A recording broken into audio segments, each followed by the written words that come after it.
Hello viewers, good morning. कैसे हैं आप सब? मेरी तरफ से आपको हैप्पी नवरात्रि। नवरात्र के दिन चल रहे हैं और आज है मेरे पति देव का फास्ट। वो चले गए थे दुकान, उन्हें चाय वाय बना के मैं दे दी थी और अब मेरी बारी थी चाय पीने की। तो मैं दूध वाली चाय तो पीती नहीं हूँ, मैं पीती हूँ काली चाय।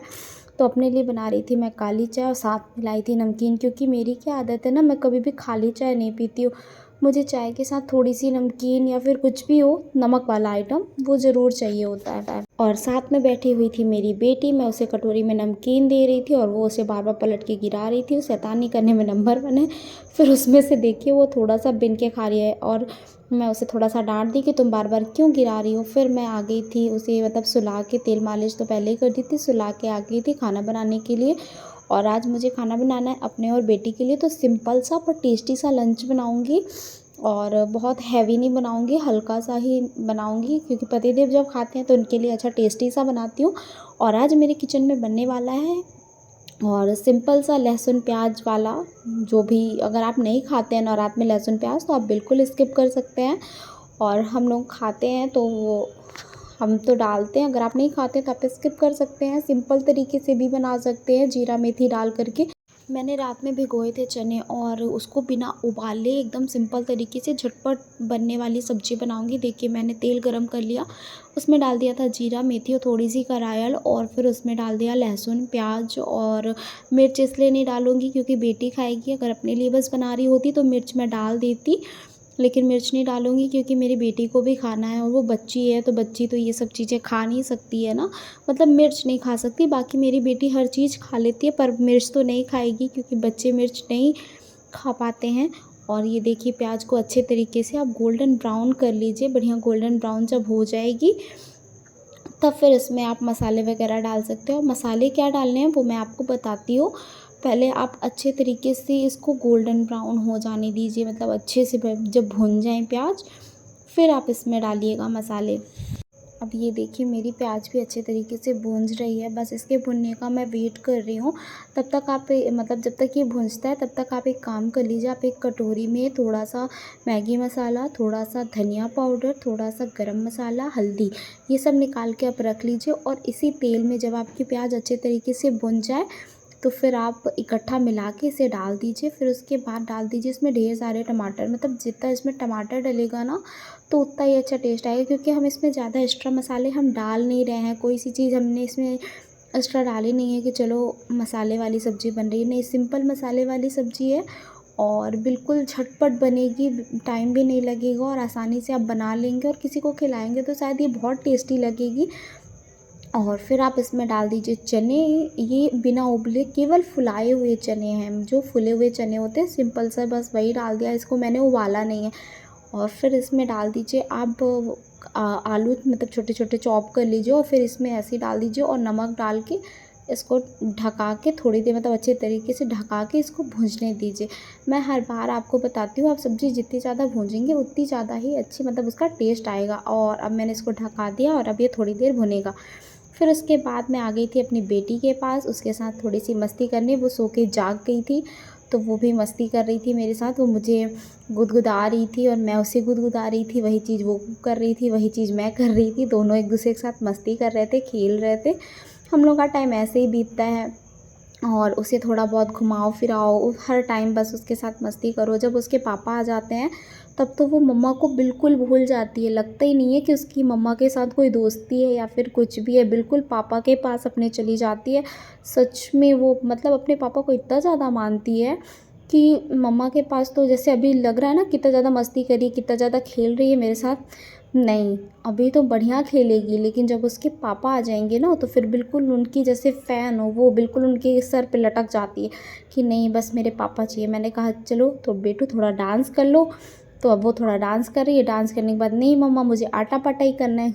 ठीक है, तो मैंने कहा बेटू नमस्ते करो, तो कह रही है नहीं मम्मा आप डांस करो, मुझे देखना है। जब मैंने नहीं किया तो थोड़ा सा गुस्सा होकर मुझसे लेट गई। बताइए बच्चे भी इतना ज़्यादा नाटक करते हैं। फिर उसके बाद ध्यान आया, अरे गैस में तो मेरी सब्ज़ी चढ़ी हुई है, कहीं वो जल ना जाए, चलो एक बार उसे भी देख लेते हैं। फिर आई तो देखी सब्ज़ी बढ़िया से भुंज गई थी, ऐसी ही बढ़िया सब्ज़ी भुंजना जानी चाहिए। फिर उसके बाद आप इसमें डाल सकते हैं पानी, आपको जितनी ग्रेवी रखनी हो आप उतना पानी डाल सकते हैं। मुझे थोड़ी ज़्यादा ग्रेवी रखनी थी क्योंकि मैंने बनाए थे सिर्फ़ चावल, मैंने नहीं बनाई थी रोटी। और फिर हो गई थी शाम, मुझे बनाना था पतिदेव के लिए फलाहार और बेटी भी थोड़ा-सा भूखी हो गई थी, तो उसे दूध गरमा के मैं देने लग गई थी। मैंने कहा थोड़ा-सा उसे दूध गरमा के दे दूँ, तब तक वो पिए, उसके बाद मैं बनाऊँगी पतिदेव के लिए गरमा-गरम यम्मी-यम्मी टेस्टी से फलाहार। देखते ही मेरे पतिदेव हो जाएँगे खुश। और आज मेरे किचन में क्या बनने वाला है पतिदेव के लिए फलाहार में स्पेशल, तो आप सब मेरे ब्लॉग में बने रहिए और देखिए कि मैं अपने पतिदेव के लिए क्या-क्या स्पेशल आज मैं बनाने वाली हूँ। और मैं बोल तो रही थी पहले कैमरे के सामने, पर क्या हुआ था कि पीछे से आवाज़ बहुत आ रही थी, मेरी बेटी थी वो भी चिल्ला रही थी, फिर पतिदेव प्लस टीवी चलाए थे, तो फिर मुझे आवाज़ म्यूट करनी पड़ी वहाँ की। और फिर ये प्लेटफ़ॉर्म पता है बहुत ऊँचा है यार, मेरी हाइट ना थोड़ी-सी छोटी है, थोड़ी क्या मेरी हाइट तो छोटी ही है, इसलिए मुझे थोड़ा-सा प्रॉब्लम होती है। और ये देखिए साबूदाना, मैंने आपको पिछले वाले ब्लॉग में बताया है ना कि साबूदाना आप किस तरीके से फुलाइए कि आपके साबूदाना एकदम परफ़ेक्ट और एकदम अच्छे तरीके से बने। तो मैं पहले बनाऊँगी साबूदाना की खिचड़ी और फिर उसके बाद बनाऊँगी इसमें आलू टमाटर की बढ़िया से बनने वाली सब्ज़ी।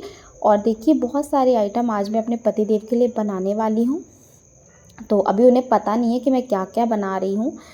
बस उन्हें लग रहा है सिंपल सा फलाहार बनाऊँगी, नहीं, पर मैं उनके लिए बहुत अच्छा-अच्छा और टेस्टी सा फलाहार बनाऊँगी जिससे वो भी खुश हो जाएँगे। क्योंकि जब पतिदेव खुश होते हैं ना, तो खुद को भी बहुत अच्छा लगता है। कुछ चीज़ खा के अगर वो खुश हो जाते हैं ना, तो दिल को भी बहुत अच्छा लगता है, बहुत सुकून सा मिलता है। और फिर इसमें मैंने डाल दिया टमाटर, ये देखिए टमाटर बढ़िया से गल गए। इस समय क्या है ना, बढ़िया देसी और अच्छे खट्टे-खट्टे से टमाटर आते हैं ना, तो मैं कोई सी भी सब्ज़ी होती है ना, मैं उसमें टमाटर ज़्यादा डालती हूँ, क्योंकि जितना टमाटर मैं डालती हूँ मुझे उतना ही टेस्ट अच्छा आता है। सब मतलब अगर आपको लगता होगा कि मैं हर सब्ज़ी में टमाटर ज़्यादा डालती हूँ, तो आप भी ज़रूर ट्राई करिएगा, आपको भी अच्छा लगेगा जैसे मैं बनाती हूँ। और फिर इसमें डाल दिया मैंने साबूदाना और धनिया पत्ती, मूँगफली और डालूँगी थोड़ा-सा सेंधा नमक, क्योंकि सेंधा नमक आलू में भी डाला था तो बहुत ज़्यादा नहीं डालूँगी।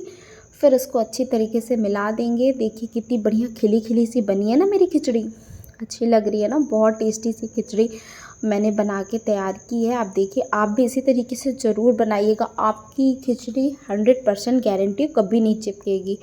और फिर मैंने तैयारी कर ली थी साबूदाना के बड़े की, इसमें मैंने वही आलू, साबूदाना जो फुला के रखा था वो, धनिया पत्ती, जीरा और नमक, और अब मैं मतलब तैयार कर रही थी उसका डो।